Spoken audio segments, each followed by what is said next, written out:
I was at the Lake Placid ski jumps yesterday to see the Freestyle Aerials World Cup, which means I got to see Kayla Kuhn win. She moved to Lake Placid when she was 13 years old to train, so this was like a homecoming victory. Pretty indescribable. Honestly, there's not a better place that I would have wanted to get my first World Cup win, but also ending the season with a win, especially going into the Olympics, is a huge confidence boost. So I'm going to go into the Olympics this year with this in the back of my mind. That's right. She's off to Italy at the end of the month to compete for Team USA, an Adirondacker at the Winter Games. Another incredible thing I saw yesterday, just how insane and spectacular and dangerous the sport is. We see the flips and spins 6 stories in the air through the eyes of fans who came to cheer the athletes on. That's today's story of the day. Support for Story of the Day comes from Morja Wealth Management, serving the North Country for 3 generations. MorjaWM.com. Securities offered through Hightower Securities, LLC, member FINRA, SIPC. Hightower is an SEC-registered investment advisor. And Kinney Drugs, now accepting S3, Nations Benefits, and OTC Network Wellness Benefit Cards for eligible over-the-counter health items. Details at KinneyDrugs.com. Hey, I'm David Summerstein. It's Tuesday, January 13th, State of the State Day in Albany. Governor Kathy Hochul laid out her agenda for an election year in a speech that lasted just under an hour. And as expected, her focus was on affordability. Whether we're talking about childcare, groceries, utility bills, one thing is clear. Parents, veterans, the disabled, seniors, they all need relief. Hochul sounded loose, often making jokes, occasionally needling President Donald Trump, and often blaming him for everything from high prices to healthcare costs to killing renewable energy projects. Yes, this is a real year of uncertainty driven by reckless federal policies. Washington's chaos is hitting our bottom line, but here's the good news. We built the boat to withstand the storm. Hochul announced an array of proposals, a path to universal child care, an effort to reduce auto insurance rates, new restrictions on teenagers' social media accounts, $500 million for new job skills training. But her biggest applause came when she referenced the ICE agent who shot and killed a woman in Minneapolis. She said New York would, quote, stand up to ICE agents executing Trump's immigration crackdown. New York will not allow the use of state resources to assist in federal immigration raids on people who have not committed serious crimes. Not doing it. Direct North Country references were few. She mentioned last year's ICE raid on a dairy farm in Sackett's Harbor that drew a huge community backlash, and she referenced, quote, a nurse from the North Country as one of her stand-ins for how her policies will affect life in the state. North Country Republicans had mixed reactions to the speech. Tug Hill Assemblyman Ken Blankenbush called it a campaign speech more than a governing speech. He said Hochul didn't take responsibility for, quote, policies that created the affordability crisis families are facing right now. Republican Assemblyman Matt Simpson, who represents the Eastern Adirondacks, described Hochul's speech as bold and forward-thinking. Simpson said many of her priorities lined up with his. I think they were on target. I mean, I think affordable housing, I think in the broader sense, it's affordability across New York, healthcare and the energy crisis. I think, childcare also is a top concern that I hear on a regular basis. But Simpson said he wanted a lot more details from Hochul about how the state will address those issues. He also said he hoped to hear more about clean water infrastructure, which many towns in the North Country are struggling to fund and fix.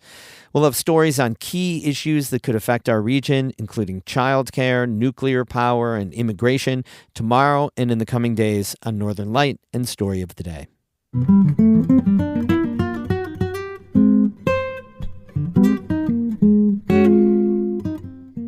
Lake Placid held 2 World Cup freestyle events on back-to-back days. One was originally scheduled, and the other was moved from Utah due to lack of snow out west. So several thousand people came out with jaws dropped to witness the marvel of freestyle ski jumping. Our Adirondack reporter Emily Russell was there over the weekend and spoke with fans about the skill and danger involved in the sport. Aerial skiing is kind of like the vault event in gymnastics. Athletes build up speed, launch themselves up in the air, do a bunch of flips and twists, and then are expected to stick the landing. At the World Cup events in Lake Placid, thousands of fans watched some of the best aerial skiers in the world, including top Americans. So Derek Kruger represented the United States of America, full, double, full. Kruger leans forward as he skis down the slope. He then lifts his hands above his head as he flies off the jump. After a few twists and flips in the air, Kruger sticks a wobbly landing.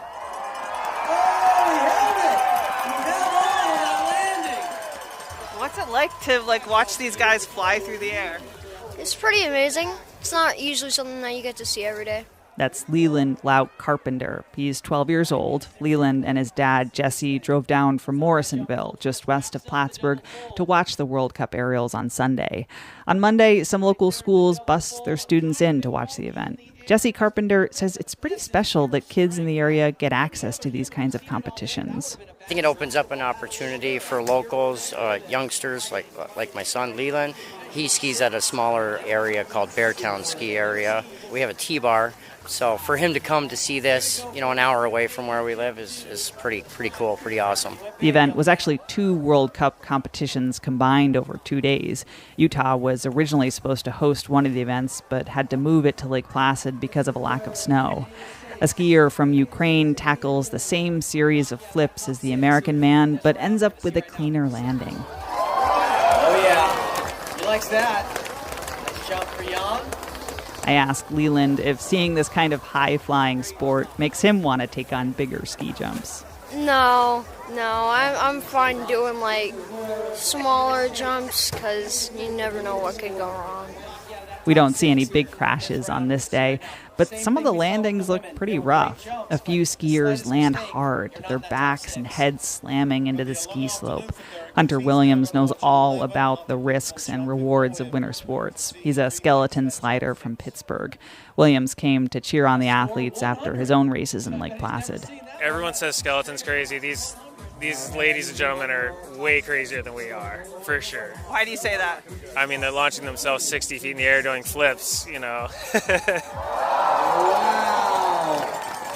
Make some noise, you guys. Excellent start to the finals for women. Right there, Laura Peel. I've gotten to watch a lot of these kids grow up and get better at this sport, being at the training center all the time, so it's fun to come watch and see them compete at the highest level.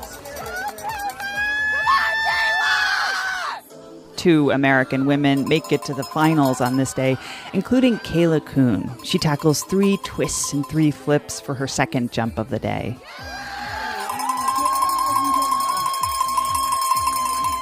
It's super wild to see how many flips they're doing in the air, how high they go.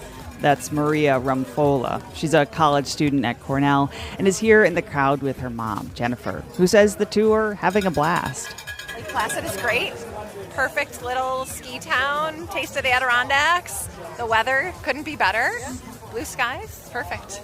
Against those blue skies, Australian Danielle Scott launches herself up in the air, effortlessly twisting and turning around and landing smoothly on the snow. I don't know if there's a perfect full, but that's about as close as you can get to perfection on that double twisting, double back flip. Every athlete here gets big cheers from the crowd, whether they're from Australia, China, Ukraine, or the U.S. Jennifer Rumfola says it's all part of what makes this event so fun. It's definitely a collective experience, and you're cheering for everyone, not just your own country, right, for them to have success. And the jumping is amazing, and the landings look really, really tough, really hard. The competitions over 2 days in Lake Placid were the last 2 World Cup events of the season. Many of the aerial skiers here are now headed on to the Winter Olympics in Milano Cortina. Those games begin on February 6th. Emily Russell, North Country Public Radio at the Lake Placid Olympic Ski Jumping Complex. You can see great photos of the World Cup event, including winner and Lake Placid gal Kayla Kuhn in her post-victory interview on our website, ncpr.org. Music today by Lost in Beijing of Keene and Paul Myers of Colton. I'm David Summerstein, North Country Public Radio.